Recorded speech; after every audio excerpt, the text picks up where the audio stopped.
നമ്മുടെ കരങ്ങളിലൂടെ 3 പ്രാവശ്യം ഹല്ലേലൂയ പറയാം. Hallelujah, hallelujah, hallelujah. ഞങ്ങളെ വാത്സല്യമായി സ്നേഹിക്കുന്ന കർത്താവേ, പരിശുദ്ധ പിതാവേ, ഞങ്ങളുടെ സഭയുടെ 81ാം പെരുന്നാൾ ആഘോഷിക്കുവാൻ കർത്താവേ, നീ ഞങ്ങൾക്ക് ഭാഗ്യവും പദവിയും നൽകി ഞങ്ങളെ ഒന്ന് അനുഗ്രഹിച്ചുവല്ലോ. ദൈവമായ കർത്താവേ, ഇന്ന് കൂട്ടിക്കൊണ്ടു വന്ന എല്ലാ ദൈവമക്കൾക്കായി സ്തോത്രം ചെയ്യുന്നു. എല്ലാവരെയും ഒരുപോലെ അവിടെ അനുഗ്രഹിക്കണമേ കർത്താവേ. ഞങ്ങളെ ഈ പരിശുദ്ധവും പരിപാവനമാലയത്തിലേക്ക് നീയാണ് ഞങ്ങളെ കൊണ്ടുവന്നിരിക്കുന്നത്. കർത്താവേ, നിന്റെ ദൈവമായ സാന്നിധ്യം ഞങ്ങളുടെ മധ്യേ ഉണ്ട് ഞങ്ങൾ പൂർണ്ണമായി വിശ്വസിക്കുന്നു. ഈ പെരുന്നാൾ ആഘോഷിക്കുമ്പോൾ കർത്താവേ, ദൈവവചനത്തിലൂടെ ഞങ്ങൾ ശ്രദ്ധിക്കുമ്പോൾ കർത്താവേ, അതെല്ലാം ഞങ്ങളുടെ ജീവിതത്തിന് അർത്ഥവും അനുഗ്രഹമായി തീരുവാൻ കർത്താവേ, ഞങ്ങൾ ഈ ദേവാലയത്തിന്റെ പ്രതിഷ്ഠ വാർഷികം ആഘോഷിക്കുന്ന ഈ അവസരത്തിൽ ഞങ്ങളെ തന്നെ പൂർണ്ണമായ ദിവസത്തിൽ പ്രതിഷ്ഠിക്കുവാൻ സ്വന്തദൈവം ഞങ്ങളെ സഹായിക്കണം, ഞങ്ങൾ അനുഗ്രഹിക്കണമെന്ന് പ്രാർത്ഥിക്കുന്നു. കർത്താവിന്റെ വചനത്താൽ ഞങ്ങൾ അനുഗ്രഹിക്കണം. നാമത്തിൽ തന്നെ ആമേൻ. ദൈവത്തിന്റെ അതിപരിശുദ്ധമായ നാമം വാഴ്ത്തപ്പെടുമാറാകട്ടെ. കർത്താവായ യേശുക്രിസ്തുവിന്റെ നാമത്തിൽ എല്ലാവർക്കും എന്റെ സ്നേഹവന്ദനത്തെ ഒരിക്കൽ കൂടെ. നമ്മുടെ സഭയുടെ 81ാമത്തെ പ്രതിഷ്ഠാദിന പെരുന്നാളിലാണ് നാം എല്ലാവരും സംബന്ധിക്കുന്നത്. അതിൽ നമുക്ക് എല്ലാവർക്കും വളരെ അധികം സന്തോഷമുണ്ട്. നിങ്ങളുടെയൊക്കെ മുഖങ്ങളിൽ ആ ഒരു സന്തോഷം ഞാൻ കാണുന്നു. കാരണം ഈ മനോഹരമായ ദേശത്ത് 80 വർഷങ്ങൾക്ക് മുമ്പ് സ്ഥാപിക്കപ്പെട്ടതായിട്ടുള്ള നമ്മുടെ സെന്റ് മത്തിയാസിന്റെ നാമത്തിൽ സ്ഥാപിക്കപ്പെട്ട ഈ സഭയിൽ ഈ വർഷത്തെ പെരുന്നാള് വളരെ ആഘോഷപൂർവ്വം കൊണ്ടാടുവാൻ സർവശക്തനായ ദൈവം നമുക്ക് അവിടുത്തെ ഭാഗ്യം നൽകി. ആരാധന യോഗത്തിൽ പലവിധമായിരിക്കുന്ന അഭിപ്രായങ്ങളൊക്കെ വന്നു. ഈ വർഷത്തെ പെരുന്നാള് വളരെ ആവശ്യമായി നടത്തുമ്പോൾ പലവിധത്തിലുള്ളതായ തടസ്സങ്ങൾ, സാമ്പത്തികമായ ഞെരുക്കങ്ങൾ ഒക്കെ പലരും പറയുകയുണ്ടായി. എന്നാൽ നമ്മളെല്ലാവരും പ്രാർത്ഥിച്ചു, ദൈവത്തിൽ ആശ്രയിച്ചു, വളരെ ഭംഗിയായി ഈ പെരുന്നാൾ ആഘോഷിക്കുവാൻ സത്യത്തിൽ ദൈവം നമുക്ക് വെച്ചു. വർഷങ്ങൾക്ക് ശേഷമാണ് ഇടാട് പള്ളിക്കവലയിൽ നിന്ന് ഒരു ഘോഷയാത്ര നമ്മുടെ ദേവാലയത്തിലേക്ക് നമ്മൾ ഇന്ന് നടത്തിയത്. ഞാൻ സാമരപ്പച്ചനോട് ചോദിച്ചു, എന്നാണ് ഇതിന് മുമ്പ് അങ്ങനെ ഒരു ആഘോഷം നടന്നത് എന്ന് ചോദിച്ചപ്പോ അദ്ദേഹം പറഞ്ഞു 75ാം ജൂബിലിക്ക് അത് നടത്തിയെന്ന് പറയുന്നത്. അതിലൊത്തിരി ആളുകൾ ഇന്നത്തെ ഘോഷയാത്രയിൽ ധാരാളം ആളുകൾ പങ്കെടുത്തു. നമ്മൾ മാത്രമല്ല, നമ്മുടെ ഈ ദേശത്തുള്ള മറ്റ് പല ആളുകളും അതിൽ പങ്കെടുക്കുകയുണ്ടായി. ഇന്ന് നമുക്ക് വളരെ സന്തോഷമുണ്ട്. നമ്മുടെ ഇടവകയിലെ നമ്മുടെ CK മാമൻ സാറും ചർച്ച് കമ്മിറ്റി അംഗങ്ങളും എക്കാരനും അതുപോലെ തന്നെ സഭാമക്കളും ഒക്കെ ഇതിൽ പങ്കെടുക്കുന്നു എന്നുള്ളതിലും നമുക്ക് വളരെയധികം സന്തോഷമുണ്ട്. അതുകൊണ്ട് ഇത് ദേശത്തിന്റെ ഒരു ഉത്സവമാണ്. ഞാൻ ശ്രദ്ധിച്ചു, കുറെ ആൾക്കാരൊക്കെ പുറത്തൊക്കെ. ഞാൻ പറഞ്ഞു വന്നത്, ഇതൊരു CSI സഭയുടെ പെരുന്നാളായി നമ്മൾ മാറ്റുമ്പോൾ തീർച്ചയായും അത് ദേശത്തിന്റെ ആഘോഷമാണ്. ഈ ദേശത്തിന്റെ ആഘോഷമായ ഈ പെരുന്നാളിൽ നമ്മൾ ഇന്ന് സംബന്ധിക്കുമ്പോൾ നമുക്ക് അതിന് ദൈവത്തിന് സ്തുതിയും സ്തോത്രവും ആരാധനയും അർപ്പിക്കാം. ഏതായാലും ദൈവത്തിൽ നമുക്ക് ആശ്രയിക്കാം. ദൈവം അടുത്ത വർഷം വളരെ അനുഗ്രഹകരമായ ഈ ഒരു ശുശ്രൂഷ നമുക്ക് നടത്താൻ സഹായിക്കട്ടെ. ഈ പരിസരമൊക്കെ ഇത്രയും മനോഹരമാക്കി തീർക്കാൻ പറ്റുമെന്നുള്ള കാര്യം എനിക്ക് ഇവിടെ മനസ്സിലായത്. നിങ്ങൾ നിസ്സാരക്കാർ ആൾക്കാരുള്ളതാണ്. ഇപ്പൊ പാർശ്ലേജ് അല്ലെങ്കിൽ നമ്മുടെ ബിഷപ്പ് വീട് മുതൽ ആ താഴെ പള്ളിക്കവല വരെ എത്രയും നന്നായിട്ടാണ് ചെയ്തിരിക്കുന്നത്. വളരെ കുറച്ച് ആൾക്കാരെ ഇവിടെ ഉള്ളൂ. അപ്പൊ നമുക്കൊരു കാര്യം ഉറപ്പിക്കാം, അതായത് ദൈവത്തിൽ ആശ്രയിച്ച് നമുക്ക് എന്തെങ്കിലും ഒരു കാര്യം ചെയ്യാനായിട്ട് തീരുമാനിച്ചാൽ തീർച്ചയായിട്ടും അത് ചെയ്യും, വിജയിക്കും എന്നുള്ളതിന് യാതൊരു സംശയവുമില്ല. ഇംഗ്ലീഷിൽ ഒരു ചൊല്ലുണ്ട്, അതായത് സ്മോൾ ഈസ് ബ്യൂട്ടിഫുൾ എന്നാണ്. ഏറ്റവും ചെറുതാണ് ഏറ്റവും മനോഹരം എന്ന് പറയുന്നത്. നിങ്ങൾക്കറിയാമല്ലോ, ഇന്നേ ദിവസം എന്ന് പറയുന്നത് ഈസ്റ്റ് കേരള മഹാനവയിൽ സെന്റ് മത്യാസിന്റെ നാമത്തിൽ സ്ഥാപിക്കപ്പെട്ട അനേകം പള്ളികൾ എന്ത് ചെയ്യുകയാണ്? ഇന്നേ ദിവസം ആഘോഷങ്ങൾ നടക്കുകയാണ്. അത് ഏറ്റവും വലിയ പള്ളിയാണ് എന്ത്? എഴുമർ പള്ളി അല്ലെ? എനിക്ക് അറിയത്തില്ല, നേരത്തെ നിർമ്മാച്ചാലാണ് ഞങ്ങളോടെ ഓണം അല്ലെ? ഞാൻ പോയതുകൊണ്ട് വരുന്നത്. അപ്പൊ ഞാൻ പറഞ്ഞു വന്നതിന്റെ ആശയം എന്ന് പറയുന്നത്, ഇന്നേ ദിവസം പല ദേവാലയങ്ങൾ എന്ന് പറഞ്ഞാൽ പ്രത്യേകിച്ച് സെന്റ് മത്യാസിന്റെ നാമത്തിൽ സ്ഥാപിക്കപ്പെട്ട ദേവാലയങ്ങളിൽ ഇന്ന് വളരെ ആഘോഷങ്ങൾ നടക്കുകയാണ്. ഒന്ന് രണ്ട് വാക്യങ്ങൾ നമുക്ക് വായിച്ചുകൊണ്ട് നമ്മുടെ ചിന്തയിലേക്ക് നമുക്ക് പ്രവേശിക്കാം എന്ന് വിചാരിക്കുന്നു. ഇന്ന് നാം വായിച്ച മത്തായി 14-ാം അധ്യായം അതിന്റെ 13-ാമത്തെ വാക്യം. അവിടെ കർത്താവ് പറയുന്നു, ഞാൻ എന്റെ സഭയെ പണിയും, പാതാള ഗോപുരങ്ങൾ അതിനെ ജയിക്കുകയില്ല. സഭയെ പണിയുന്നത് കർത്താവാണ്. സഭയുടെ അടിസ്ഥാനത്തെ കുറിച്ച് ഇന്ന് രണ്ടാം വേദഭാഗമായി വായിച്ചെടുത്ത് പറയുന്നുണ്ട്, യേശുക്രിസ്തു എന്ന അടിസ്ഥാനമല്ലാതെ മറ്റൊന്നിടുവാൻ ആർക്കും കഴിയുകയില്ല. ഇപ്പൊ യേശുക്രിസ്തുവിനാലാണ് സഭ സ്ഥാപിക്കപ്പെടുക. ക്രിസ്തുവാണ് അതിന്റെ അടിസ്ഥാനം. ക്രിസ്തുവാണ് സഭയുടെ അടിസ്ഥാനമെങ്കിൽ എങ്ങനെയാണ് ഓരോ സഭകൾക്ക് ഈ ഓരോ സഭയ്ക്ക് പേര് വന്നത്? ഇപ്പൊ എലപ്പള്ളി സഭ സെന്റ് ലൂസിന്റെ നാമത്തിലാണ് സ്ഥാപിച്ചിരിക്കുന്നത്. നമ്മുടെ ഈ സഭ മദ്യാസിന്റെ നാമത്തിൽ സ്ഥാപിക്കപ്പെട്ടിരിക്കുന്നു. ക്രൈസ്റ്റ് കത്തീഡ്രൽ യേശുക്രിസ്തുവിന്റെ നാമത്തിൽ സ്ഥാപിക്കപ്പെട്ടിരിക്കുന്നു. ഹെൻറി ബേക്കറിന്റെ നാമത്തിൽ സ്ഥാപിക്കപ്പെട്ടിരിക്കുന്ന സഭ. അങ്ങനെ ധാരാളം അപ്പോസ്തലന്മാരുടെ ഒക്കെ നാമത്തിൽ എങ്ങനെയാണ് ഈ സഭയ്ക്ക് ഈ പേര് വന്നത്? ഞാനിവിടെ പ്രായമുള്ള ആൾക്കാരോട് ചോദിക്കുകയാണ്. 80 വയസ്സുള്ളവരാരും ഇരിക്കില്ല. എന്നാലും നിങ്ങൾ അപ്പച്ചന്മാരൊക്കെ നിങ്ങൾ നിങ്ങൾ ഒരുപക്ഷെ അറിഞ്ഞു കാണും. ഇവിടെ ഒരു വീട്ടിൽ, ഏതെങ്കിലും ഒരു വീട്ടിലാണ് ആരാധന ആരംഭിച്ചത്. അത് പിന്നെ ഒരു കെട്ടിടത്തിലേക്ക് വന്നപ്പോ ഇവിടെ നാം സ്ഥാപിക്കുന്നതായ ഈ സഭയ്ക്ക് സെന്റ് മത്യാസ് എന്ന നാമകരണം ചെയ്യണമെന്ന് നമ്മുടെ പിതാക്കന്മാര് അല്ലെങ്കിൽ അന്നത്തെ ആളുകൾ എന്തുകൊണ്ടാണ് അങ്ങനെ ചിന്തിച്ചത്? ഇലപ്പള്ളിയിലുള്ള എന്റെ പ്രിയപ്പെട്ടവർ ഞാൻ ചോദിക്കുക, 97 വർഷമായി നമ്മൾ അവിടെ സഭ സ്ഥാപിച്ചിട്ട് എന്തുകൊണ്ടാണ് അന്നത്തെ നമ്മുടെ പിതാക്കന്മാര് പത്രോസിന്റെ പേരിട്ടില്ല, മർക്കോസിന്റെ പേരിട്ടില്ല, മത്തായിയുടെ പേരിട്ടില്ല, മറ്റാരുടെയും പേരിടാതെ എന്തുകൊണ്ട് ലൂക്കോസിന്റെ പേരിട്ടു? അതും നമ്മൾ ചിന്തിക്കണം. 3 ആശയങ്ങളാണ് ഒരു പ്രതിഷ്ഠാദിന പെരുന്നാളിൽ നമ്മൾ ചിന്തിക്കുക. 1, ആലയം. 2, ആ ആലയം ആരുടെ നാമത്തിൽ സ്ഥാപിക്കപ്പെട്ടിരിക്കുന്നു, ആ വ്യക്തിയുടെ പ്രാധാന്യം. 3, സഭ സ്ഥാപിച്ച അല്ലെങ്കിൽ സഭയുടെ അടിസ്ഥാനമായിരിക്കുന്ന ക്രിസ്തു.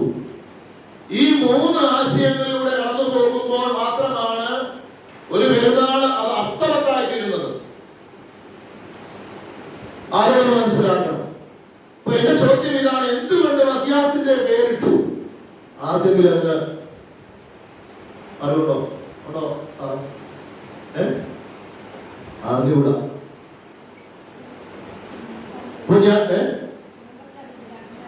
അതെ, അത് ശരിയാ, നല്ലൊരു കാരണമാണ്. കാരണം എഴുമത്താണ് ആദ്യമായി ഈശ്വര മഹാനവയിൽ മദ്യാസിന്റെ നാമത്തിൽ സഭ ചെയ്തത്, സ്ഥാപിക്കപ്പെടുന്നത്.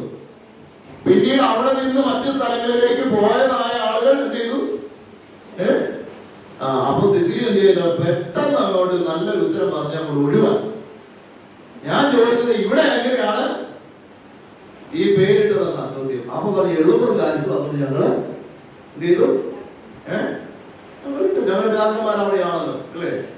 പ്രധാനമായിട്ട് പറഞ്ഞാൽ പിന്നീട് പഴക്കാലത്ത് പള്ളി വന്നു മദ്യാസ്. പിന്നെ ലൂക്കാളിയാറിൽ 5 വർഷം ഞങ്ങൾ അവിടെ സ്ഥലം ചെയ്തു. അവിടുത്തെ പള്ളിയുടെയും സെന്റ് മത്യാസിന്റെ നാമത്തിലാണ്.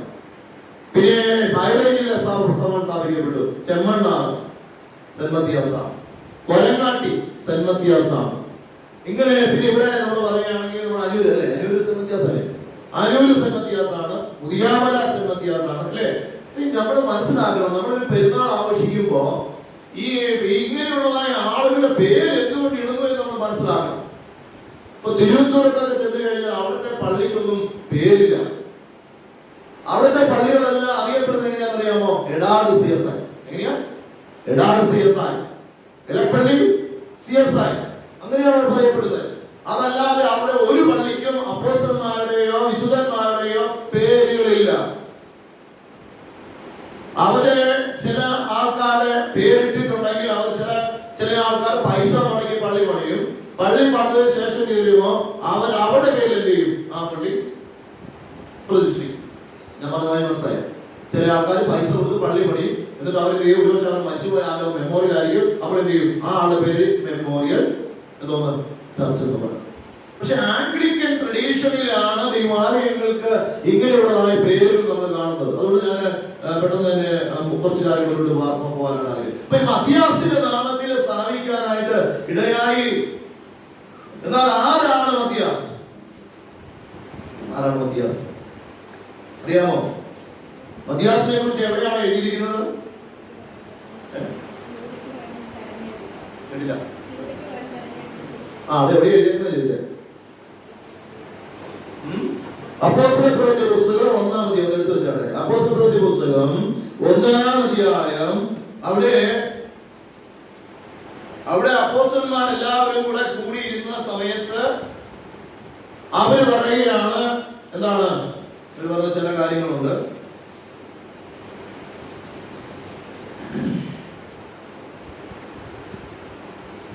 ഇരുപത്തിരണ്ടാമത്തെ വാക്യം, ഞങ്ങളോട് കൂടെ നടന്ന പുരുഷന്മാർ ഒരുത്തൻ ഞങ്ങളുടെ അവന്റെ പുനരുത്ഥാനത്തിന്റെ സാക്ഷിയായിരുന്നു എന്ന് പറഞ്ഞാൽ ഈ 12 ശിഷ്യന്മാരെ കർത്താവ് തിരഞ്ഞെടുത്തു അല്ലേ. ആര് തിരഞ്ഞെടുത്തു? ചില കാര്യങ്ങൾ നിങ്ങൾ ചോദിക്കുന്ന ഉത്തരം പറഞ്ഞു. അറിയാം ആരാണ് 12 ശിഷ്യന്മാരെ തിരഞ്ഞെടുത്തത്? കർത്താവ് തിരഞ്ഞെടുത്തു അല്ലേ. കർത്താവ് തിരഞ്ഞെടുത്തു. അതിൽ ഒരുവൻ എന്ത് ചെയ്തു? നഷ്ടപ്പെട്ടു. പേര് നമുക്കറിയാം. ആരാ? യൂദ. അപ്പോ 12 ശിഷ്യന്മാരെ ദൈവം തിരഞ്ഞെടുത്തു കഴിഞ്ഞപ്പോ അതിൽ ഒരുവൻ എന്ത് ചെയ്തു? തന്നെത്താൻ ആത്മഹത്യ ചെയ്തു മരണപ്പെട്ടു അല്ലേ. അപ്പൊ അവിടെ ഒരു ശൂന്യതയുണ്ടായി എന്ന് പറഞ്ഞാൽ 12 അപ്പോസ്തലന്മാരിൽ ഒരാൾ ഇപ്പോൾ ഇല്ല. ഉണ്ടോ? ഒരാളില്ല. അപ്പോൾ അത് എന്ത് ചെയ്യണം? ഫില്ല് ചെയ്യണം. വേണ്ടയോ? 12 എന്നുള്ളത് എന്ത് ചെയ്യണം? ഫില്ല് ചെയ്യണം. അപ്പോൾ അതിനു വേണ്ടി എന്ത് ചെയ്തു? അവര് ഒരുമിച്ച് കൂടി അവർ പ്രാർത്ഥിച്ചു. എന്നിട്ട് എന്ത് ചെയ്തു? 2 പേരെ കൊണ്ടുവന്ന് നിർത്തി അല്ലേ. അത് എഴുതിയിരിക്കുന്നു. എന്താണ്? അങ്ങനെ അവർ യൂസ്തോസ് എന്ന മറുപേരുള്ള ബർശബ എന്ന യോസേഫ്, മത്യാസ് എന്നീ 2 പേരെ നിർത്തി. അവർ 2 പേരെ കൊണ്ടുവന്നു. അപ്പോൾ നമ്മൾ ചില കാര്യങ്ങൾ മനസ്സിലാക്കണം. അതായത് ഇതിന്റെ പേര്, അതായത് മത്യാസ് എന്ന് പറഞ്ഞാൽ അതിന്റെ അർത്ഥം യഹോവയുടെ ദാനം എന്നാണ്. ഇതിന്റെ പേരിന്റെ അർത്ഥം യഹോവയുടെ ദാനം എന്നതാണ്. അപ്പൊ ഇവിടെ ഈ 2 പേരെ കൊണ്ടുവന്ന് നിർത്തുകയും ചീട്ടിടുകയും ചെയ്തപ്പോൾ ആ ചീട്ടാക്കി വീണു? മത്യാസിന് വീണു. എന്ന് പറഞ്ഞാൽ യഹോവയുടെ ദാനം എന്ന പേരുള്ളതായ മത്യാസിനെ എന്ത് ചെയ്യുകയാണ്? 12 ശിഷ്യന്മാരിലേക്ക് എന്ത് ചെയ്യുകയാണ്? ആര്? കൂട്ടിച്ചേർക്കുകയാണ്. പക്ഷെ ഒരു കാര്യം നിങ്ങൾ മനസ്സിലാക്കണം, പ്രത്യേകമായി ശ്രദ്ധിക്കണം, ചെവി തോന്നിരിക്കണം. 12 ശിഷ്യന്മാരെ കർത്താവ് ഒരു രാത്രി മുഴുവനും പ്രാർത്ഥിച്ചതിന് ശേഷമാണ് അവൻ 12 ശിഷ്യന്മാരെ തിരഞ്ഞെടുത്തത്. എന്നാൽ ഇവിടെ നോക്കുക, അതിൽ ഒരുവൻ നഷ്ടപ്പെട്ടു പോയപ്പോ അതിനെ ഫില്ല് ചെയ്യുവാനായിട്ട് അത് ജനങ്ങൾ അല്ലെങ്കിൽ അപ്പോസ്തലന്മാരാണ് ശ്രമിക്കുന്നത്. അവിടെ മനസ്സിലാക്കണം, കർത്താവാണ് 12 അപ്പോസ്തലന്മാരെ തിരഞ്ഞെടുത്തതെങ്കിൽ മത്യാസിനെ തിരഞ്ഞെടുത്ത ആര്? പറഞ്ഞേ, ശക്തമായിട്ട് പറഞ്ഞേ. പറയൂ. അപ്പോസ്തലന്മാരാണ്. അത് വ്യത്യാസം കൊണ്ട് മനസ്സിലാക്കണം. മത്യാസിന്റെ പ്രത്യേകത എന്താണെന്നുള്ള ഇനിയെങ്കിലും നിങ്ങൾ മനസ്സിലാക്കണം. മത്യാസ് എന്ന് പറയുന്നത് ദൈവം കർത്താവ് നേരിട്ട് എഴുതിയതല്ല, തെരഞ്ഞെടുത്ത വ്യക്തിയല്ല, മറിച്ച് കർത്താവ് തെരഞ്ഞെടുത്തതായിട്ടുള്ള അപ്പോസ്തലന്മാരാൽ തെരഞ്ഞെടുക്കപ്പെട്ടതായ വ്യക്തിയാണ് ആര്? മത്യാസ്. അപ്പോ ദൈവം മനുഷ്യനിലൂടെ ചില ആൾക്കാരെ അറിയൂ തെരഞ്ഞെടുക്കും. അപ്പൊ ദൈവം മനുഷ്യനിലൂടെ ഓരോരുത്തരെ തെരഞ്ഞെടുക്കും എന്നുള്ളതിന്റെ ഉത്തമ ഉദാഹരണമാണ് അപ്പോസ്തലരുടെ പുസ്തകത്തിൽ 1-ാം അധ്യായത്തിൽ തന്നെ രേഖപ്പെടുത്തി വെച്ചിരിക്കുന്നു. എന്താണ്? ഈ അപ്പോസ്തലന്മാരുടെ കൂട്ടത്തിലേക്ക് ഒരുവനെ കൂടെ ദൈവം അപ്പോസ്തലന്മാരെ കൊണ്ട് തന്നെ എന്ത് ചെയ്തു? തെരഞ്ഞെടുപ്പിച്ചു എന്ന് നമുക്ക് കാണാൻ സാധിക്കുന്നു. അപ്പൊ അപ്പോസ്തലന്മാരാൽ തെരഞ്ഞെടുക്കപ്പെട്ട വ്യക്തി ആരാണ് എന്ന് ചോദിച്ചാൽ ഉത്തരം എന്തെഴുതും? മത്തിയാസ്. ഇനി ഞാൻ ഇനി പറയുന്നത് ചിലപ്പോ വിവാദമാകാൻ സാധ്യതയുണ്ട്. അതുകൊണ്ട് നിങ്ങൾ ശ്രദ്ധിക്കണം. കഥയൊന്നും വേണ്ട കേട്ടോ. കാരണം ചെയ്താൽ വിവാദമാവത്തിരിക്കുക. കാരണം സത്യമാണ് ഞാൻ പറയാനായിട്ട് പോകുന്നത്. ഈ മത്തിയാസിനെ തെരഞ്ഞെടുത്തു. മത്തിയാസിനെ തെരഞ്ഞെടുത്തതിന് ശേഷം മത്തിയാസിന്റെ പേര് ഞാൻ പറഞ്ഞു മറ്റുള്ള അപ്പോസ്തലന്മാരുടെ പേരുകളൊക്കെ എന്ത് ചെയ്യുന്നുണ്ട്? ദേവാലയം വിടുന്നുണ്ടല്ലോ അല്ലേ? അപ്പൊ മത്തിയാസിന്റെ പേര് എന്തുകൊണ്ടാണ് ദൈവാലയത്തിൽ ഇട്ടതെന്ന് ചോദിച്ചാൽ ചരിത്രത്തിൽ ചില കാര്യങ്ങൾ എഴുതിയിട്ടുണ്ട്. അതൊന്ന്, ഈ ശില്പമുണ്ടാക്കുന്നവരില്ലേ, ശില്പമുണ്ടാക്കുന്നവർ, മദ്യപാന ആസക്തിയുള്ളവർ,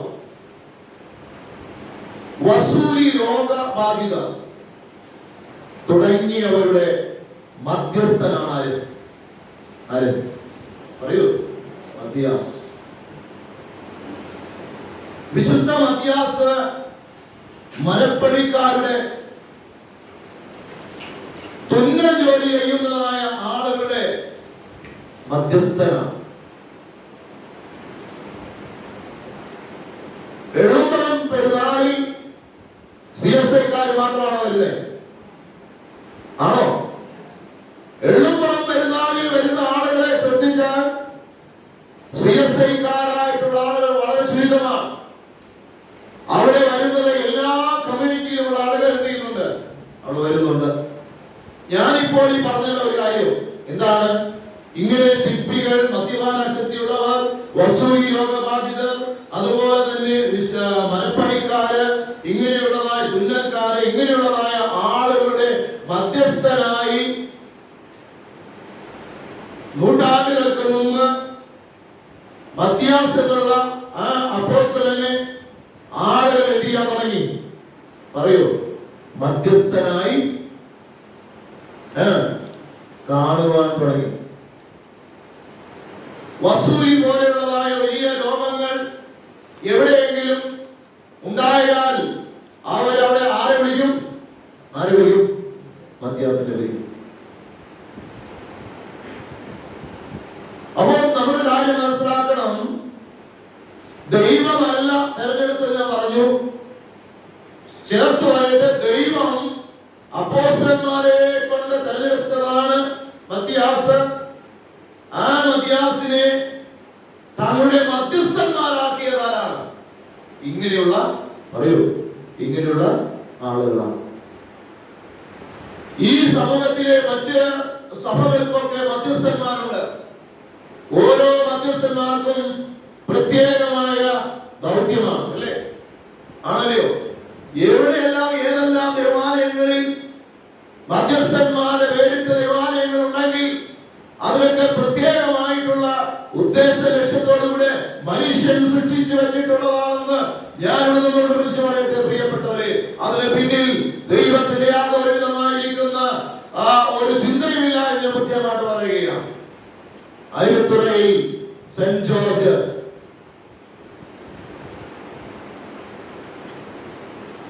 ഓരോ തീർത്ഥാടന സ്ഥലങ്ങളിലും ഓരോ മധ്യസ്ഥന്മാരുണ്ട്, വിശുദ്ധന്മാരുണ്ട്. അതെല്ലാം കൽപ്പിച്ചാക്കി വെച്ചിരിക്കുന്ന ഓരോ മനുഷ്യനാണ്. ഇപ്പൊ മത്തിയാസിനെ ഇങ്ങനെയാക്കി തീർത്തതിന്റെ പൂർണ്ണമായിട്ടുള്ള ഉത്തരവാദിത്വം എന്ന് പറയുന്നത് ദൈവത്തിനല്ല. ഒരുപക്ഷെ ഈ സ്ഥാപിക്കപ്പെട്ട സഭയ്ക്കുമല്ല, മറിച്ച് ഈ മധ്യസ്ഥന് ഇപ്രകാരമുള്ളതായ മധ്യസ്ഥനാക്കിയത്, മത്തിയാസിനെ മധ്യസ്ഥനാക്കിയത് ആരാണ്? പറയൂ. ഈ സമൂഹമാണ്.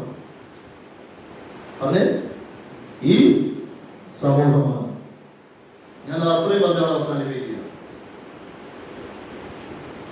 എന്നാൽ മധ്യാസിനെ കുറിച്ച് സഭാ ചരിത്രത്തിൽ ഇപ്പൊ ഞാൻ പറഞ്ഞത് മനുഷ്യൻ മധ്യാസിനെ കണ്ടുകൊണ്ടിരുന്നതും ആ രീതിയിൽ മനുഷ്യൻ ഇന്നും മധ്യാസിനെ കാണുന്നത് കൊണ്ടുമാണ് ആ ഒരു ആചാരം അല്ലെങ്കിൽ അതുപോലെ ഇന്ന് അനുഷ്ഠാനമായി നിലനിൽക്കുന്നത് എന്ന് പറയുവാൻ വേണ്ടിയാണ്. എന്നാൽ മധ്യാസിന്റെ തുടർന്നുള്ളതായ മറ്റ് അപ്പോസ്തലന്മാരുടെയൊക്കെ അവരുടെ രക്തസാക്ഷിത്വത്തെ കുറിച്ചൊക്കെ നമ്മൾ പഠിക്കുന്നുണ്ട്. ഓരോരുത്തരെ കുറിച്ച് നമ്മൾ പഠിക്കുന്നുണ്ട് അല്ലെ, സമാചരിത്രങ്ങളിൽ പഠിക്കുന്നുണ്ട്. ഇപ്പൊ മധ്യാസിന്റെ അവസാന കാലഘട്ടം എങ്ങനെയായിരുന്നു? മധ്യാസിന്റെ അവസാന കാലഘട്ടത്തെ കുറിച്ച് ഞാൻ പറയട്ടെ. മധ്യാസിന്റെ സുവിശേഷ പ്രവർത്തനങ്ങളെ കുറിച്ചും മരണത്തെ കുറിച്ചും വിവിധങ്ങളായ പാരമ്പര്യങ്ങൾ ഇന്ന് ഈ സമൂഹത്തിലുണ്ട്. മറ്റ് 11 അപ്പോസ്തലന്മാരെ കുറിച്ചും അവരുടെ മരണത്തെ കുറിച്ചും നമ്മൾ മനസ്സിലാവും. ഉദാഹരണം മാത്രമല്ല, സെന്റ് തോമസ് AD 52 കേരളത്തിൽ വന്നു എന്ന് നമ്മൾ വിശ്വസിക്കുന്നു.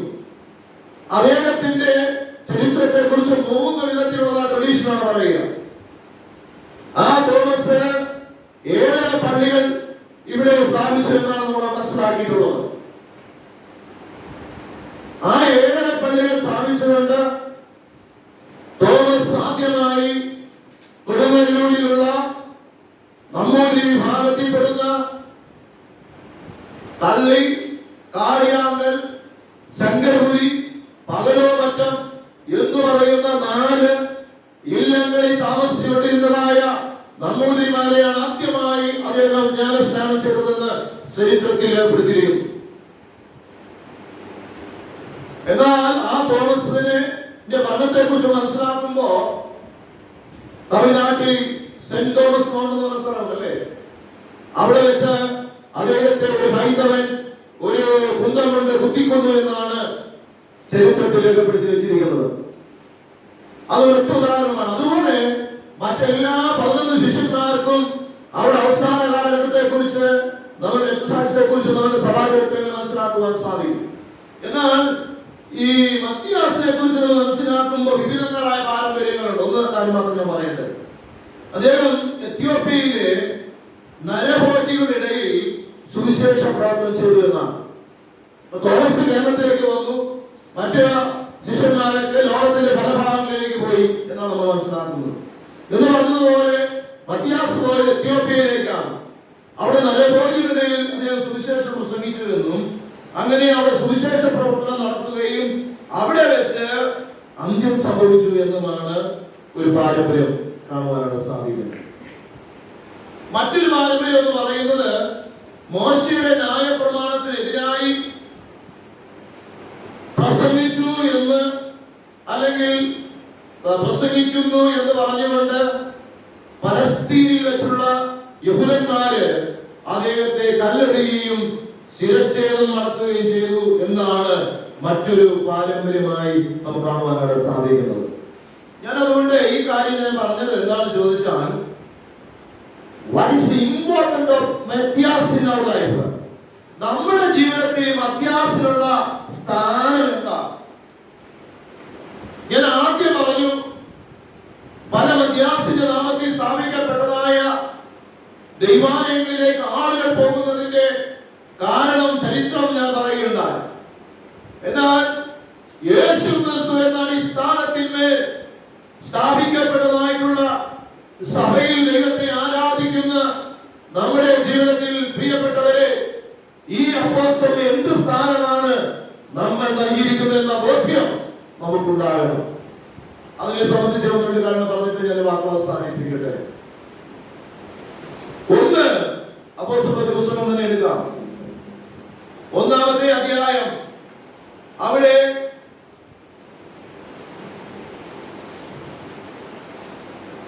22-ാമത്തെ വാക്യം. കുറേയധികം കാര്യങ്ങൾ ദൈവത്തോട്, കർത്താവിനോട് ഈ അപ്പോസ്തലന്മാർ പറയുകയാണ്. അത് ഞാൻ വായിച്ചു കേൾക്കാം. ആ കാലത്ത് ഏകദേശം 120 പേരുള്ള ഒരു സംഘം കൂടിയിരിക്കുമ്പോൾ പത്രോസ് സഹോദരന്മാർ നടുവിൽ എഴുന്നേറ്റ് നിന്ന് പറഞ്ഞു, സഹോദരന്മാരാ പുരുഷന്മാരെ, യേശുവിനെ പിടിച്ചവർക്ക് വഴികാട്ടിയായി തീർന്ന യൂദായെ കുറിച്ച് പരിശുദ്ധാത്മാവ് ദാവീദ് മുഖാന്തരം മുൻപറഞ്ഞ തിരുവെഴുത്തിന് നിവൃത്തി വരുവാൻ ആവശ്യമായിരുന്നു. ഉണ്ടായിരുന്നു. അവൻ ഞങ്ങളുടെ എണ്ണത്തിൽ ഉൾപ്പെട്ടവനായി ഈ ശുശ്രൂഷയിൽ പങ്കുവഹിച്ചിരുന്നുവല്ലോ. അവൻ അനീതിയുടെ കൂലി കൊണ്ട് ഒരു നിലം മേടിച്ച് തലകീഴായി വീണ് നടുവേ പിളർന്ന് അവന്റെ കുടലെല്ലാം തുറിച്ചുപോയി. അത് യെരൂശലേമിൽ പാർക്കുന്ന ഏവരും അറിഞ്ഞതാകൊണ്ട് ആ നിലത്തിന് അവിടെ ഭാഷയിൽ രക്തനിലമെന്ന് അർത്ഥമുള്ള അക്കൽദാമ എന്ന പേരായി.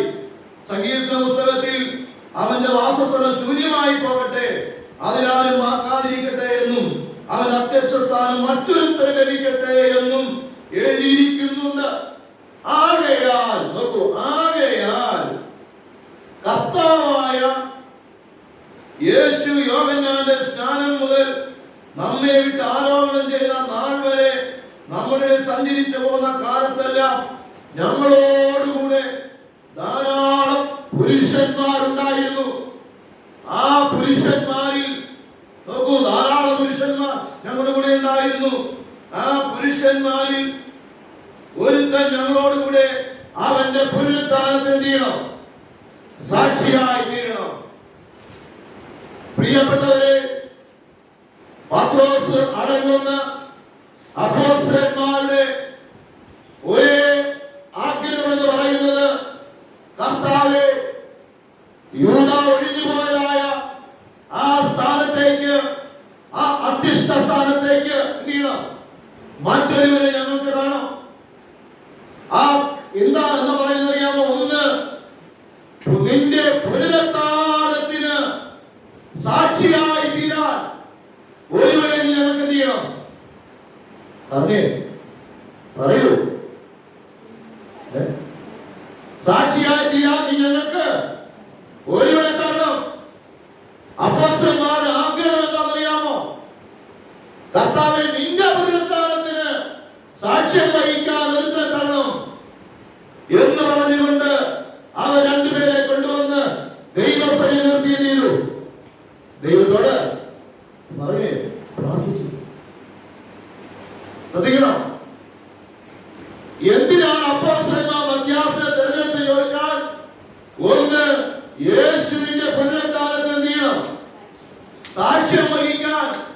കർത്താവേ, ഇവരിൽ ഒരുവരെ ഞങ്ങൾക്ക് തരണമെന്ന് പറഞ്ഞുകൊണ്ടാണ് ദൈവത്തിന്റെ മുമ്പിൽ കൊണ്ടുപോയി, അല്ലെങ്കിൽ കർത്താവിന്റെ സഭയിൽ കൊണ്ടുപോയി അവരെ നിർത്തിയത്. രണ്ടുപേരെ, ആ രണ്ടുപേരെ കൊണ്ടുവന്ന് നിർത്തിയിട്ട് അവർ ചീട്ടപ്പോൾ അതാർക്ക് വീണു? യഹോവയുടെ ദാനമെന്ന് പേരുള്ളതായ മധ്യാസ്ഥൻ ചെയ്തു, ചീട്ട് വീണു. മധ്യാസ്ഥ ആരാ? യേശുവിന്റെ പുനരുത്ഥാനത്തിന് സാക്ഷ്യം വഹിക്കുന്ന വ്യക്തിയ. ഞാൻ ആദ്യം പറഞ്ഞതെല്ലാം നിങ്ങൾ മറക്കണം. മധ്യാസ്ഥ ആരാണെന്ന് ചോദിച്ചാൽ CSI സമൂഹം വിളിച്ചു പറയണം. മധ്യാസ്ഥ എന്ന് പറയുന്ന അപ്പോസ്തലൻ യേശുവിന്റെ മറ്റപ്പോസ്തലന്മാരോട് ചേർന്ന് നിന്നുകൊണ്ട് യേശുവിന് വേണ്ടി എന്ത് ചെയ്തവരാണ്? പുനരുത്ഥാനത്തിന് സാക്ഷിയായവരാണ്. പറയൂ, മധ്യാസ്ഥ.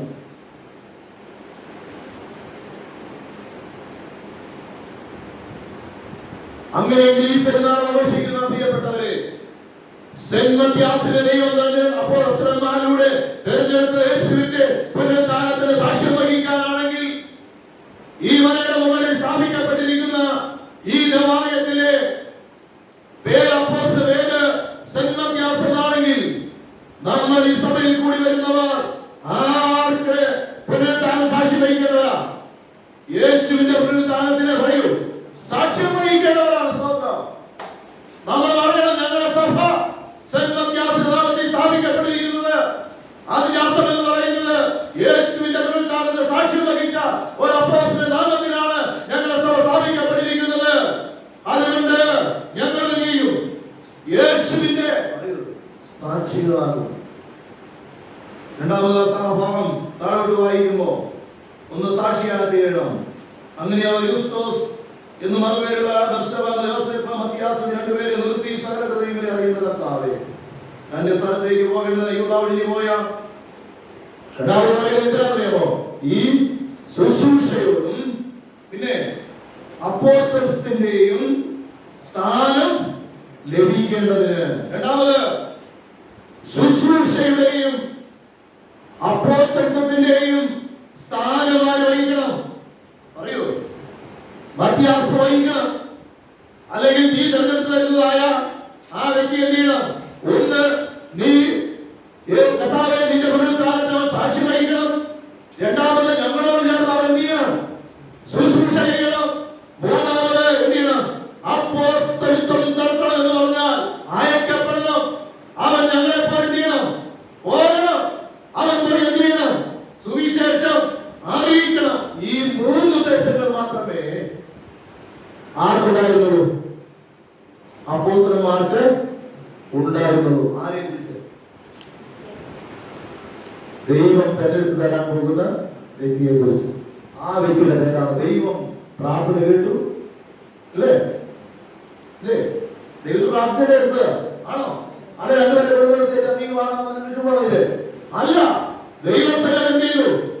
പ്രാർത്ഥിച്ചു. ആ പ്രാർത്ഥിക്കുമ്പോൾ പ്രാർത്ഥിക്കുന്ന വാചകമുണ്ട്. വാചകം എന്താണെന്നറിയാമോ? ആ വാചകം ഇതാണ്: സകല ഹൃദയങ്ങളെയും അറിയുന്ന, സകല ഹൃദയങ്ങളെയും അറിയുന്ന കർത്താവേ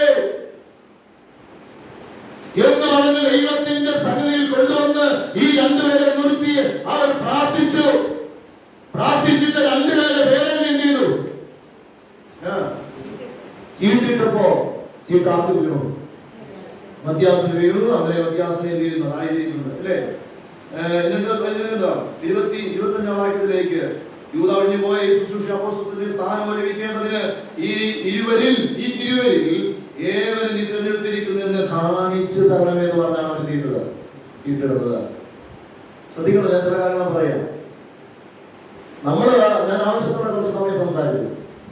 അവിടെ ഞാൻ പറഞ്ഞു കർത്താവല്ല മധ്യാസം തെരഞ്ഞെടുത്തത് ഞാൻ പറഞ്ഞല്ലേ. പക്ഷെ ഇവിടെ ജനങ്ങൾ അല്ലെങ്കിൽ അപ്പോസ്തലന്മാര് കർത്താവിനോട് എന്ത് ചെയ്യുകയാണ്? ആണോ ചോദിക്കുക. രണ്ടുപേരെ കൊണ്ടുവന്നത് നിർത്തിയിട്ട് പറഞ്ഞു, കർത്താവ് ഇവരെ കാണുന്നതല്ല പറഞ്ഞത്, ഇവരിൽ ആരെ നീ തെരഞ്ഞെടുത്തിരിക്കുന്നു എന്ന് ഞങ്ങൾക്ക് എന്ത് ചെയ്യണം? കാണിച്ചു തരണോ എന്ന് പറഞ്ഞ് എന്ത് ചെയ്തു? ചീട്ടിട്ടപ്പോ ചീട്ടാർക്ക് വീണു, മധ്യാസത്തിൽ വീണു. അപ്പോ ആരാണ് കർത്താവ് ഈ അപ്പോസ്തലന്മാരിലൂടെ ഇവരെ തെരഞ്ഞെടുത്തത്? അപ്പോസ്തലന്മാരിലൂടെ മധ്യാസത്തെ തെരഞ്ഞെടുത്തത് ആര്? കർത്താവ് ഓർമ്മിച്ച് പറഞ്ഞേ.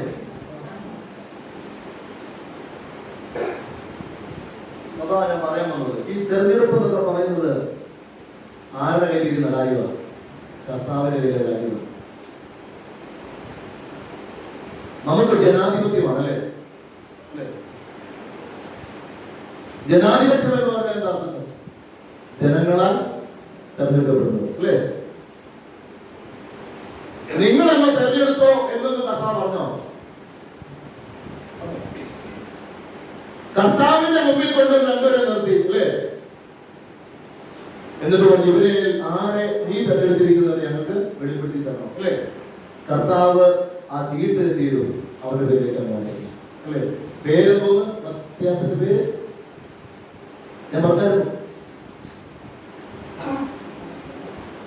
മധ്യാസത്തിന്റെ അർത്ഥം യഹോവയുടെ ദാനം അല്ലേ? യഹോവയുടെ ദാനം എന്ന അർത്ഥമുള്ളതായ മധ്യാസ ചീട്ട് വീണു. ഒരു സത്യയോടെ പറഞ്ഞിട്ട് ഞങ്ങളോട് പോലെ. അതായത് പ്രിയപ്പെട്ടവരെ, എല്ലാ തെരഞ്ഞെടുപ്പിന്റെയും പിന്നിലാണുള്ളത് കർത്താവ്. കർത്താവിന്റെ ആഗ്രഹത്തിന് വിരുദ്ധമായി ഈ ലോകത്ത് നടക്കുന്ന എല്ലാ തെരഞ്ഞെടുപ്പുകളും അത് ദൈവത്തിന്റെ മുമ്പിൽ അസാധുവാണ്.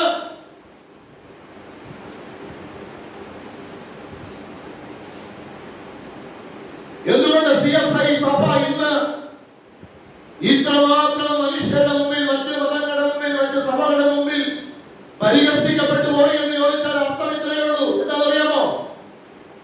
ദൈവമേ, ഞങ്ങളുടെ സഭയ്ക്ക്, ഞങ്ങളുടെ മഹാനഗരയ്ക്ക്, ഞങ്ങളുടെ ദക്ഷിണേന്ത്യ സഭയ്ക്ക് ഈ നിൽക്കുന്ന 24 ബിഷപ്പന്മാരിൽ നിന്ന് ഒരു ആളെ നീ തെരഞ്ഞെടുക്കണമേ എന്ന് പറഞ്ഞ് 24 പേരുടെ പേരെഴുതി കർത്താവിനെ കൊടുത്തിട്ട് ഒരു പേരെടുക്കുമ്പോൾ ആ 24 ഏതൊരുത്തിന് ഒരാൾക്ക് പേര് ചീട്ട് വീണാൽ അതിനെ അംഗീകരിക്കാൻ ബാക്കി 23 പേർക്ക് എഴുതില്ല.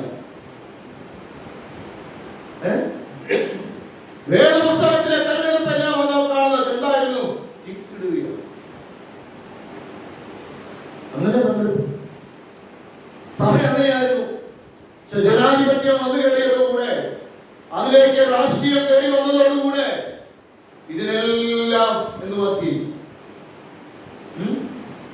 മാറ്റം വന്നു. അവരിന്ന് സഭയിൽ തീരുക. അച്ഛനിപ്പോ ശക്തോടെ പറയുന്നുണ്ട്. ഇത് പിന്നെ പറഞ്ഞുകൊണ്ട് ഇതിനൊരു മാറ്റം നടക്കുന്നുണ്ടോ? മനോഹരമുണ്ടോ? നമ്മുടെ പ്രസംഗം എന്തുവാ? ലോകത്തെ ഏറ്റവും വലിയ ജനാധിപത്യ സഭയാണ് ഈ CSI, അല്ലേ? ആണല്ലോ. ദൈവം തെരഞ്ഞെടുക്കണം. വാക്യങ്ങൾ വായിക്കാൻ സമയമില്ല. എന്നാൽ ഞാൻ പറയുക, കർത്താവ് പറയുന്നു, നിങ്ങൾ എന്നെ തെരഞ്ഞെടുത്തു എന്നല്ല, ഞാൻ നിങ്ങളെ തെരഞ്ഞെടുത്തു. ഈ 12 ശിഷ്യന്മാരെ കർത്താവ് തെരഞ്ഞെടുത്തു. രാത്രി മുഴുവൻ പ്രാർത്ഥിച്ചിട്ടാ 12 ശിഷ്യന്മാരെ. ഇവിടെ അപ്പോസ്തലന്മാർ 120 അടങ്ങുന്നതായ ആ സംഘം ഒരുമിച്ചിരുന്ന് പ്രാർത്ഥിച്ചതിന് ശേഷമാണ് അവരെന്ത് ചെയ്തത്? ഈ ഒരാൾ ഒഴിഞ്ഞുപോയത്തേക്ക് മറ്റൊരുത്തരെ ലഭിക്കുവാൻ വേണ്ടി ദൈവസ്ഥലം എന്ത് ചെയ്തത്? പ്രാർത്ഥിച്ചതും അവിടേക്കാണ് ലഭിച്ചതും മത്യാസിനെ കുറിച്ചു. അതുകൊണ്ട് പ്രിയപ്പെട്ടവരെ, ഇനി അടുത്ത ചോദ്യം ഇതാണ്. ചോദിക്കട്ടെ? ചോദിച്ചോ? അച്ഛനെ എന്ത് ചെയ്യുന്നു? ചോദ്യം ഇതാണ്, തെരഞ്ഞെടുത്ത് തന്ന ദൈവത്തിനാണോ, തെരഞ്ഞെടുത്ത് വന്ന മനുഷ്യനാണോ പ്രാധാന്യം?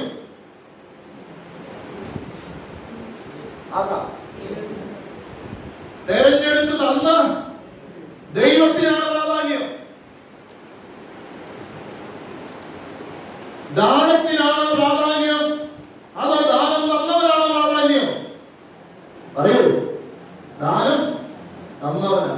അച്ഛൻ ഞാൻ ഇട്ടിരിക്കുന്ന ഈ സ്റ്റോറില് ഇത് എനിക്ക് തന്നത്, വർഷങ്ങൾക്ക് മുമ്പ് എനിക്ക് തന്നത് റവറൻഡ് ഡോക്ടർ ഇയോക്കി എന്ന് പറയുന്ന ഒരു കൊറിയക്കാരിയായിരിക്കുന്ന ഒരു പട്ടക്കാരിയാണ് എനിക്കിത് തന്നത്.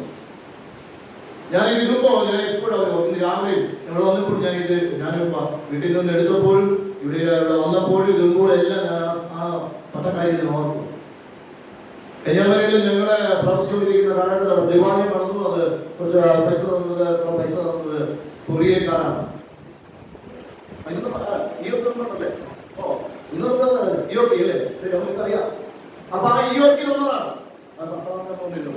ശരി, നമുക്കറിയാം. അവര് നമ്മൾ തമ്മിൽ PROK എന്ന് പറയും. പ്രസ്ബിറ്റേറിയൻ ചർച്ചാണ് കൊറിയയിലുള്ള. ആ സഭയുമായിട്ട് ദക്ഷിണേന്ത്യ സഭയ്ക്ക് എന്തുണ്ടായിരുന്നു? പങ്കാളിത്തമുണ്ട്. ഇന്നും പങ്കാളിത്തമുണ്ട്.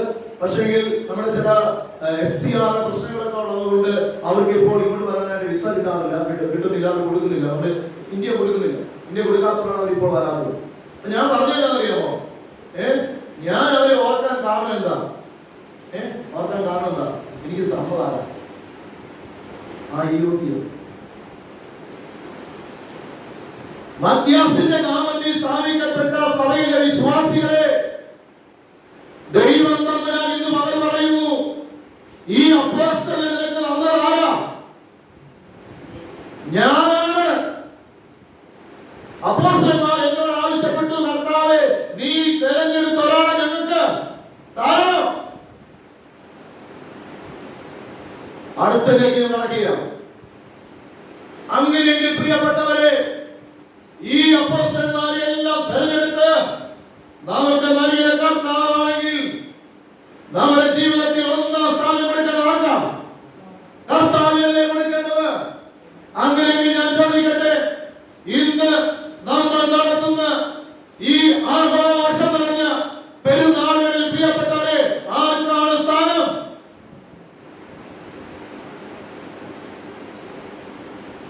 ഇതെല്ലാം നമുക്ക് ലഭിച്ചത് ഒറ്റ ഒരാളുടെ പേരില. അത് നസ്രയനായ യേശുവിന്റെ നാമത്തിൽ ലഭിച്ചത് നമുക്ക്.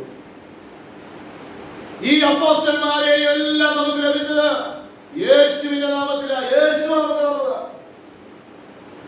അങ്ങനെയെങ്കിൽ ഈ കർത്താവിന് എന്ത് സ്ഥാനമുണ്ട് നമ്മുടെ പെരുന്നാളിൽ?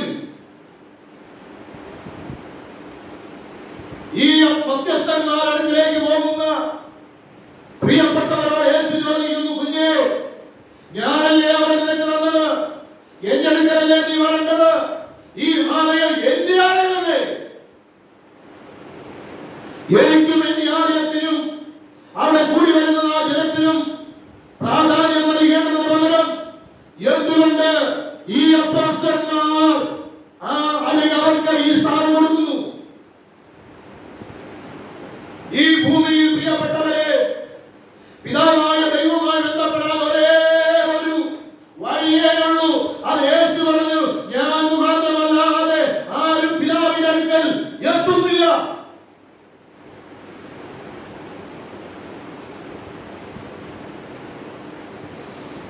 പുസ്തകത്തിൽ 4-ാം അധ്യായം 11-ാം വാക്യത്തിൽ വായിക്കുന്നുണ്ട്, മറ്റൊരുത്തൻ രക്ഷയില്ല, നാം രക്ഷിക്കപ്പെടുവാൻ ആകാശത്തിന്റെ കീഴിൽ മനുഷ്യരിൽ നൽകപ്പെട്ട വേറെ ഒരു നാമവുമില്ല.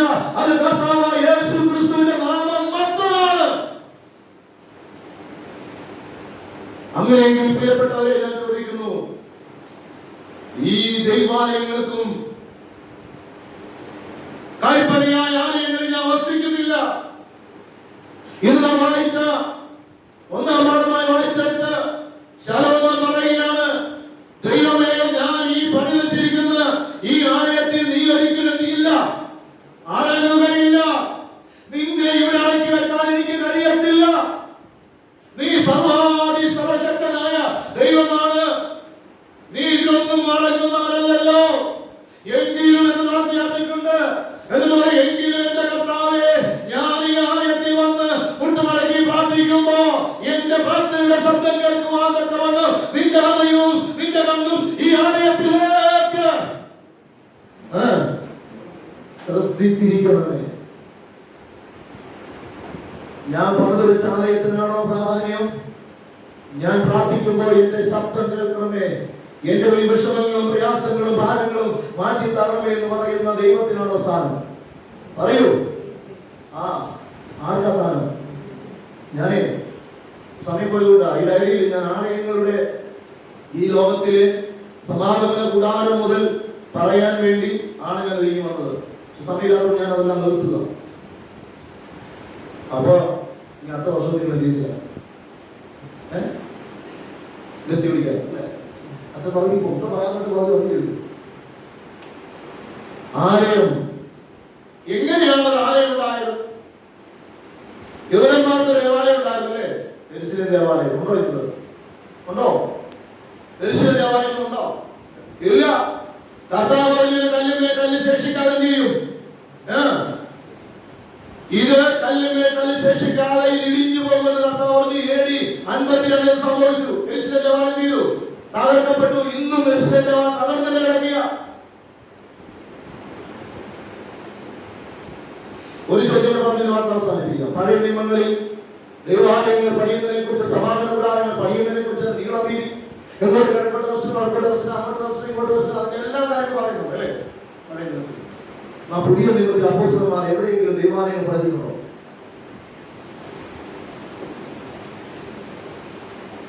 ഉണ്ടോ?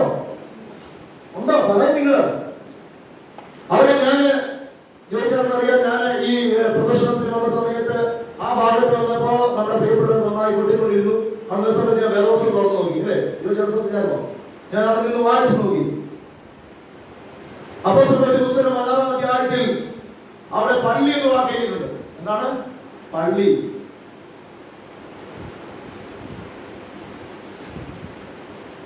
പൗലോസ് അപ്പോസ്തലനെയോ മറ്റ് അപ്പോസ്തലന്മാരൊക്കെ ഓരോ സ്ഥലങ്ങളിൽ ചെന്ന് സുവിശേഷം അറിയിച്ച് അവരെ അവിടെ സഭ സ്ഥാപിച്ചെന്ന് എഴുതിയിട്ടുണ്ടല്ലേ? ഉണ്ടോ ഇല്ലയോ? ഉണ്ട്. പക്ഷെ അവരൊക്കെ അവിടെ ദേവാലയങ്ങൾക്ക് അടിസ്ഥാനം ഇട്ടെന്നോ ദേവാലയം പണിതെന്നോ പ്രതിഷ്ഠിച്ചെന്നോ എല്ലാം അപ്പോസ്തലരുടെ പുസ്തകത്തിൽ ഏതെങ്കിലും ലേഖനം എഴുതിയിട്ടുണ്ടോ? ഉണ്ടോ ഇല്ലയോ പ്രിയപ്പെട്ട മക്കളെ? ഒന്ന് പറഞ്ഞേ. ഇല്ല, എഴുതിയിട്ടില്ല. അന്നത്തെ ദേവാലയങ്ങൾ എവിടെയാണെന്ന് അറിയാമോ? അന്നത്തെ സഭയൊക്കെ എവിടെയാണെന്ന് അറിയാമോ? വേദപുസ്തകം പറയുന്ന ഒരു കുടുംബത്തിന് സഭയുണ്ടായിരുന്നു. ആ സഭയിലെ ശുശ്രൂഷകരായിരുന്നു ഒരു ഭാര്യയും ഭർത്താവും. പേരെന്നാ?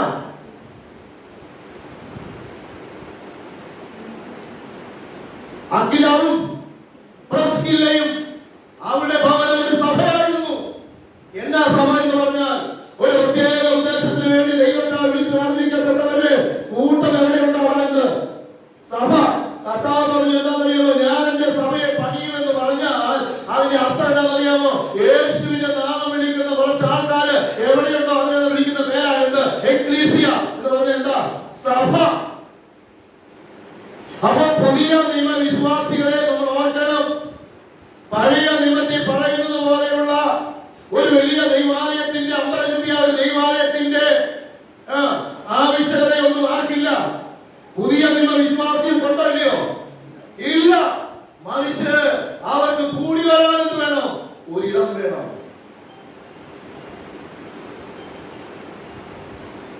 അങ്ങനെയെങ്കിൽ ആലയം എന്ന് പറയുന്നത് വേണം.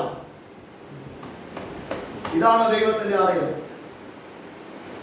കർത്താവ് നിന്നും 2-ാം ഭാഗമായിട്ട് വായിച്ചതല്ലേ, നിങ്ങളുടെ ശരീരം ദൈവത്തിന്റെ മന്ദിരമെന്നും ആ മന്ദിരത്തിൽ ദൈവത്തിന്റെ ആത്മാവ് വസിക്കുന്നെന്ന് നിങ്ങൾ അറിയുന്നില്ലയോ?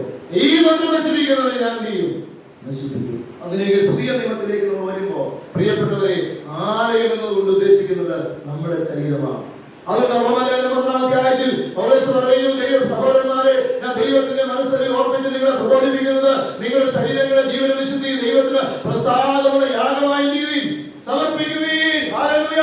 അപ്പോ ആലയം എന്ന് പറയുന്നത് എവിടെയാ? നമ്മുടെ ശരീരമാണ് ദൈവത്തിന്റെ ആലയം. അന്ന് ശലോമോൻ വലിയ ദേവാലയം എടുത്തിട്ട് പറഞ്ഞു, ഇവിടെ ഒന്നും ദൈവമേ നീ അടങ്ങുകയില്ലെന്ന് എനിക്കറിയാം. എന്നാൽ കർത്താവ് പറയുന്നു, വെളിപ്പാട് 3:20 എന്താ പറയുന്നത്? കണ്ടാലും വാതിലിൽ നിന്നും കിട്ടുന്നു, ആരെങ്കിലും ശബ്ദം കേട്ട് വാതിൽ തുറന്നാൽ ഞാൻ അവന്റെ ഉള്ളിലേക്ക് വരുന്നു. ഹല്ലേലൂയ. അതാണ് ആലയം. ഇതാണ് ആലയം. നമ്മുടെ ഉള്ളിലാണ് ആര് വസിക്കുന്നത്? കർത്താവ് വസിക്കുന്നത്. അതുകൊണ്ട് ഈ പെരുന്നാളിൽ പ്രിയപ്പെട്ടവരെ, എനിക്ക് പറഞ്ഞ് അവസാനിപ്പിക്കുവാനുള്ളത് ഇതാണ്. ഈ കൊച്ചു ദേവാലയമായിരിക്കുന്ന എന്റെ ഈ ശരീരത്തിലാണ് എന്റെ കർത്താവ് വസിക്കുവാൻ ആഗ്രഹിക്കുന്നതെങ്കിൽ പ്രിയപ്പെട്ടവരെ, നമ്മുടെ ശരീരത്തെ ദൈവത്തിനോട് ചെയ്യണം, ഏൽപ്പിച്ചു കൊടുക്കണം. ഇവിടെയാണ് കർത്താവ് വസിക്കേണ്ടത്. അങ്ങനെയെങ്കിൽ ഈ പള്ളിക്ക് എന്താണ് സ്ഥാനം? ഇലപ്പള്ളി മനോഹരമായ 1.25 കോടി രൂപ മുടക്കി ദേവാലയം പണിതില്ലേ? അങ്ങനെയെങ്കിൽ അച്ഛാ, എന്തിനാണ് ഈ പാവപ്പെട്ട ജനം വർഷങ്ങളായി അവർ അവരുടെ ദശാംശങ്ങളൊക്കെ മാറ്റി വെച്ച് കഷ്ടപ്പെട്ട പള്ളി ഉണ്ടാക്കിയെന്നാണ് ചോദിച്ചാൽ അതിനർത്ഥം എന്താണെന്നറിയാമോ പ്രിയപ്പെട്ടവരെ? ആ ദേവാലയം കാണുമ്പോ ജനം പറയണം എന്താണെന്നറിയാമോ? ഈ ഇലപ്പള്ളിയിലുള്ള ഈ ഇവിടുത്തെ സഭാവിശ്വാസികളുടെ ഹൃദയങ്ങളിൽ വസിക്കുന്ന ആ ദൈവത്തെ വഹിച്ചുകൊണ്ട് കൊച്ചു കൊച്ചു ദൈവാലയങ്ങളായിരിക്കുന്ന ഈ സഭാമക്കൾ ഒരുമിച്ച് കൂടി ദൈവത്തെ ആരാധിക്കുവാനുള്ള ഇടമാണ് ഈ ദേവാലയം. നമ്മൾ അവിടെ കടന്നു വരുമ്പോഴേ അവിടെ എത്തുള്ളൂ. പറയൂ, ദൈവത്തിന്റെ സാന്നിധ്യമുള്ളൂ. 2-3 പേരെ നമുക്ക് എവിടെ കൊള്ളുന്നാലും ഞാൻ അവരെ നാട്ടിൽ. അങ്ങനെയെങ്കിൽ നമ്മുടെ ഈ ശരീരമാണ് ദൈവത്തിന്റെ ആലയം. നിന്റെ ശരീരത്തിൽ ദൈവത്തിന്റെ ആത്മാവ് വസിക്കുന്നുണ്ട്, നീ അറിയുന്നില്ലല്ലോ. അങ്ങനെയെങ്കിൽ പ്രിയപ്പെട്ടവരെ, നമ്മൾ നമ്മുടെ ശരീരത്തെ ദൈവത്തിന് പൂർണ്ണമായി ഏൽപ്പിച്ചു കൊടുക്കണം. ഈ ആലയത്തിലാണ് ആരാധന ഉണ്ടാകേണ്ടത്. ഈ ആലയത്തിലാണ് സ്തുതി ഉണ്ടാകേണ്ടത്. ഈ ആലയത്തിൽ നിന്നാണ് സ്തുതിയുടെ സ്തോത്രത്തിന്റെയും ശബ്ദം എന്ത് പുറത്തേക്ക് വരേണ്ടത്. അതാണ് കർത്താവ് പറയുന്നു, ഹൃദയം നിറഞ്ഞോ വായ് സംസാരിക്കുന്നത്. അങ്ങനെയെങ്കിൽ നമ്മുടെ ശരീരമായിരിക്കുന്ന ഈ ദൈവത്തിന്റെ ആലയം പ്രിയപ്പെട്ടവരെ വിശുദ്ധി സൂക്ഷിക്കണം. ഇവിടെയാണ് ദൈവത്തിന്റെ ആത്മാവ് വസിക്കുന്നത്. അവിടെയാണ് പ്രാധാന്യം. ഞാൻ വാക്കുകൾ അവസാനിപ്പിക്കട്ടെ. അപ്പോസ്തലന്മാർക്കല്ല, വിശുദ്ധന്മാർക്കല്ല, വിശുദ്ധർക്കല്ല പ്രാധാന്യം. ആർക്കറിയാമോ? യേശുവിന് മാത്രമാണ്. അവൻ മാത്രമാണ് മധ്യസ്ഥൻ.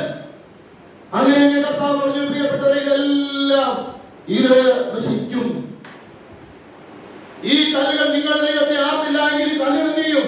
ആർക്കും എന്തിനാണ് ദേവാലയം കല്ലുകൊണ്ടും മണ്ണുകൊണ്ടും മറന്നിരിക്കുന്നത് അറിയാമോ? ഇവിടെ ഇരുന്ന് നമ്മൾ ദൈവത്തെ സ്തുതിക്കുന്നില്ല എങ്കിൽ, ദൈവത്തെ മഹത്വപ്പെടുത്തുന്നില്ല എങ്കിൽ ഈ കല്ലുകൾ നാളെ വിളിച്ചു പറയും, ഇല്ലേ? പറയല്ലോ. അതിനാണ് ദൈവാലയം നമുക്ക് വെച്ചിരിക്കുന്നത്. അതിന്റെ പ്രൗഢിയിലൊന്നുമല്ല, അവിടെ കടന്നു വരുന്ന ജനങ്ങളിലാണ് ദൈവം ചെയ്യുന്നത്, പ്രസാദിക്കുന്നത്. അങ്ങനെയെങ്കിൽ ഈ 81ാമത്തെ ഈ പ്രതിഷ്ഠാപന പെരുന്നാൾ നമ്മുടെ ജീവിതത്തിൽ നമുക്ക് കർത്താവിനെ ഏൽപ്പിച്ചു കൊടുക്കുവാൻ കഴിയും.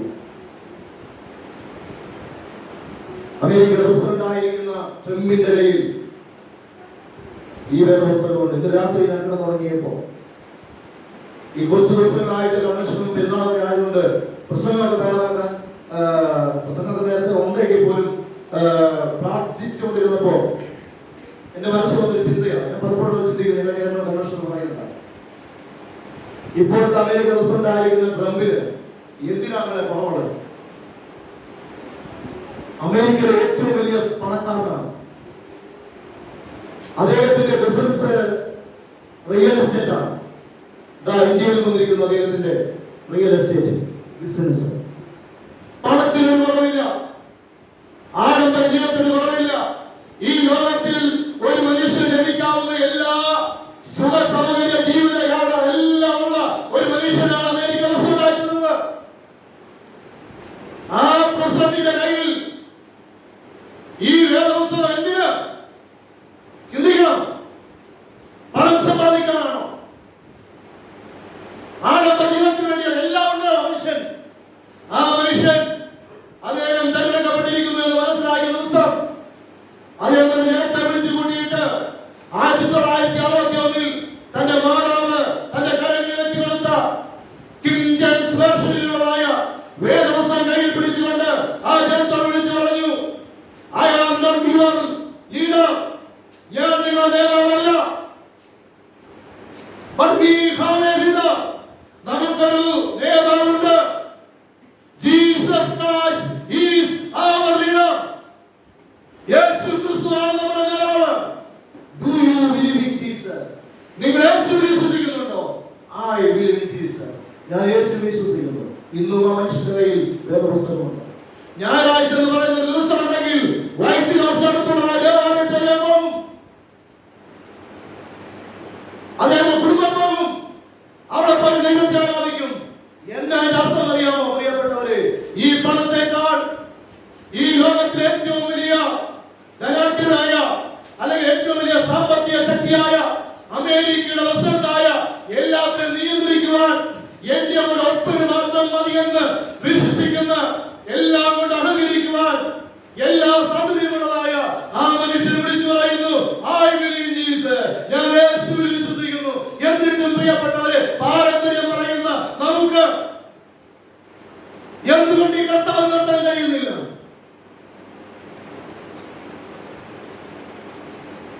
എന്തുകൊണ്ട് യേശുവിനെ നിർത്താൻ കഴിയുന്നില്ല? എന്തുകൊണ്ട് മധ്യാസ യേശുവിന്റെ പുനരുത്ഥാനത്തിലെ സാക്ഷിയായതുപോലെ നമുക്ക് യേശുവിനെ പറയാൻ പറ്റുന്നില്ല?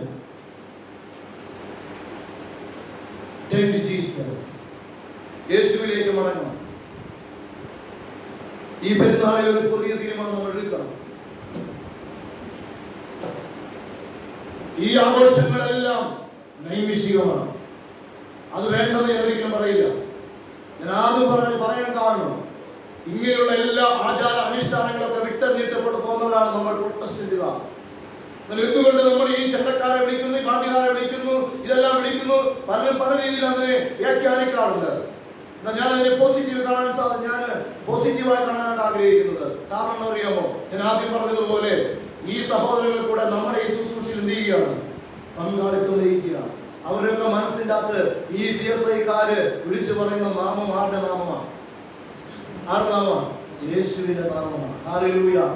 യേശുവിന്റെ നാമം ഉയർത്തുവാൻ ദൈവം നമുക്ക് നൽകിയ ഒരു അവസരങ്ങളായി പ്രിയപ്പെട്ടവരെ നമ്മൾ ഇതിനെ കാണണം. എന്നാൽ ഞാൻ ഒരു കാര്യം പറയട്ടെ, അത് വലിയ ആഡംബരമായി കത്തിച്ചു കളയുന്ന അനുഭവത്തിലേക്കൊന്നും എത്തിക്കരുത്. മാറാനായിട്ട് പാടില്ല. യേശുവിനെ ചൂണ്ടിക്കാണിച്ചു കൊടുക്കാൻ നമ്മുടെ പെരുന്നാളുകൾക്ക് കഴിയണം. യേശുവിനെ ജീവിതത്തിൽ ഏറ്റെടുക്കാത്തത്തോളം കാലം ഈ പെരുന്നാൾ കൊണ്ട് യാതൊരു അർത്ഥവുമില്ല. നാളെ നമ്മൾ ആർക്ക് ജീവിച്ചിരിക്കുമെന്ന് നമുക്ക് ആർക്കും പറയാൻ പറ്റത്തില്ല. പക്ഷേ ദിവസം പറയുന്നു, സഹോദര, ഇന്ന് രാത്രിയിൽ നിന്റെ ആത്മാവിനെ, നിന്റെ ജീവനെ എടുത്താൽ നിനക്കെന്ത് പ്രയോജനം? ലോകമന്ദിരത്തിലേക്ക് അടുക്കുകയാണ്. ഈ കൊച്ചു ദേവാലയം മലപ്പുറമാണ്. വച്ചമ്മ പറഞ്ഞു, ഈ പാവപ്പെട്ട ആ ജനത്തെ കൊണ്ട് ഈ വെയിലത്ത് എന്തിനാണ് അവിടെ ഒരു പ്രദർശനം വെപ്പിച്ചത്? എന്തിനാ അവരുടെ വടക്കുണ്ടാക്കില്ല? ഞാൻ പറഞ്ഞത് അറിയാമോ? ഇതൊരു വിശ്വാസത്തിന്റെ പ്രഖ്യാപനമാണ്. We have a leader. ഞങ്ങൾക്ക് ലീഡറുണ്ട്. അതാരാ? യേശു. ഞങ്ങൾക്ക് യേശുണ്ട്. നിങ്ങൾ കണ്ടില്ലേ? അവിടെ ഇങ്ങോട്ട് വന്നപ്പോൾ ആ വീടിന്റെ മുകളിലെ ചേട്ടന്മാർ നിൽക്കുന്നില്ലേ? അല്ലേ? കണ്ടില്ലേ? അവരുടെ ഉള്ളിൽ ചിന്തയുണ്ടാകും, ഇത് CSI സഭയാ, യേശുവിന്റെ ആൾക്കാരാ അല്ലേ? അവരോട് ഉയർത്തുന്ന പാട്ടിന്റെ അകത്ത് പാടുന്ന പാട്ടാരാണ്? യേശുവിന്റെ നാമമാണ്. ഹല്ലേലൂയ. അതുകൊണ്ട് പ്രിയപ്പെട്ടവരെ, നമുക്കൊരു മാറ്റം ഉണ്ടാകണം. മാറിയേ പറ്റത്തുള്ളൂ. ബിംബന്മാർ മുമ്പന്മാരായിക്കൊണ്ടിരിക്കുന്ന കാലഘട്ടം, മുമ്പന്മാർ ബിംബന്മാരായിക്കൊണ്ടിരിക്കുന്ന കാലഘട്ടം, നാട്ടുകാർ നാട്ടുകാരായിക്കൊണ്ടിരിക്കുന്ന കാലഘട്ടം. അതുകൊണ്ട് പ്രിയപ്പെട്ടവരെ, കർത്താവിന്റെ വരവെങ്കിൽ വിശ്വാസം കണ്ടെത്തുമോ? ഹല്ലേലൂയ എന്ന് ദൈവം പറയുക. അതുകൊണ്ട് ഞാൻ പറയട്ടെ പ്രിയപ്പെട്ടവരെ, ജീവിതത്തിൽ എന്തെങ്കിലും ഉണ്ടെന്ന് പറയാനായിട്ടുണ്ടെങ്കിൽ അത് കർത്താവ് മാത്രമേ ഉള്ളൂ. ബാക്കിയൊക്കെ സെക്കൻഡറി ആണെന്ന്. അപ്പോസ്തലന്മാരും വിശുദ്ധന്മാരും മധ്യസ്ഥന്മാരും ഒക്കെ ആരാണ്? സെക്കൻഡറികളാണ്, രണ്ടാമത്തേക്കാരാണ്. അവരൊന്നും പോകേണ്ട യാതൊരു കാര്യം നമുക്കില്ല. കർത്താവ് എന്റെ അടുക്കൽ വരുന്നവന് ഞാൻ ഒരു നാളും ചെയ്യത്തില്ല, ഉപേക്ഷിക്കത്തില്ല എന്ന് പറയുന്ന ആ യേശുവിനെ അന്വേഷിച്ച് നാം ഒരിടത്തും പോകേണ്ട യാതൊരു കാര്യമില്ല.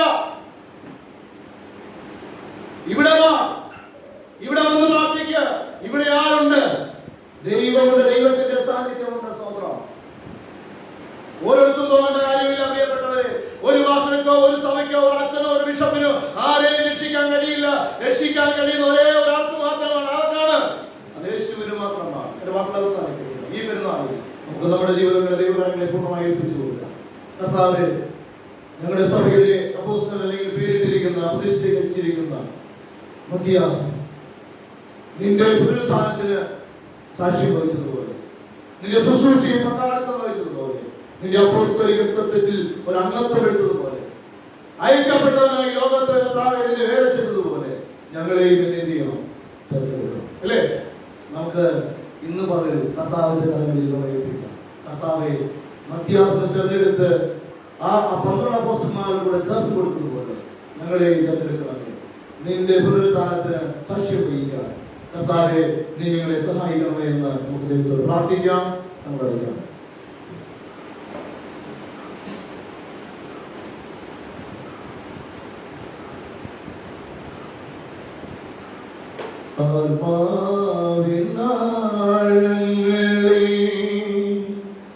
അറിഞ്ഞു നിന്റെ സ്നേഹം നിറഞ്ഞ തലോടലായി എന്നും യേശുവേ മനസ്സിന്നും നിന്നോട് പങ്കുവെച്ചു മാറന്ന് ചേർത്തണച്ചു എന്തോരാനന്ദം എന്തോരാനന്ദം.